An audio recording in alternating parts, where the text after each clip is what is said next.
যারা ইসরায়েলকে সমর্থন করে গাজার গণহত্যাকে অস্বীকার করে তারা বাংলাদেশের কাকে ভিসা নীতি বা নিষেধাজ্ঞা দিল সেটা নিয়ে সরকারের কোনো মাথা ব্যথা নেই বলে মন্তব্য করেছেন আওয়ামী লীগ সাধারণ সম্পাদক ওবায়দুল কাদের।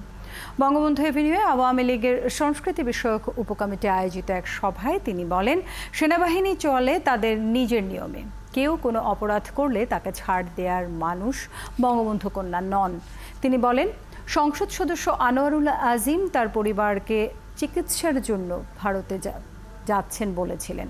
তিনি একজন সংসদ সদস্য হিসেবে ভারত সরকারকে জানিয়ে যাননি, জানালে নিরাপত্তার ব্যবস্থা করত ভারত।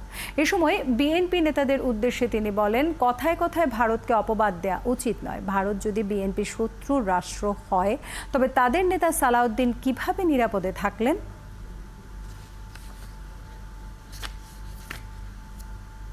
বন্ধু, আপনাদের যদি শত্রু রাষ্ট্র, তো সেখানে সালাউদ্দিন আপনাদের এমপি এতদিন নিরাপদে কেমন কত বছর হয়ে সালাউদ্দিন আছে না? তো আমি ফখরুল সাহেবকে বলি, তার ফেটটা যে অবস্থা আসলো, সেখানে তো তাকে তো কেউ হত্যা করেনি, তার জীবন তো নিরাপত্তা বিঘ্নিত হয়নি, জীবনের কোনো হানি ঘটেনি। তাহলে এ ধরনের অপবাদ কেন দিচ্ছেন বন্ধুরা?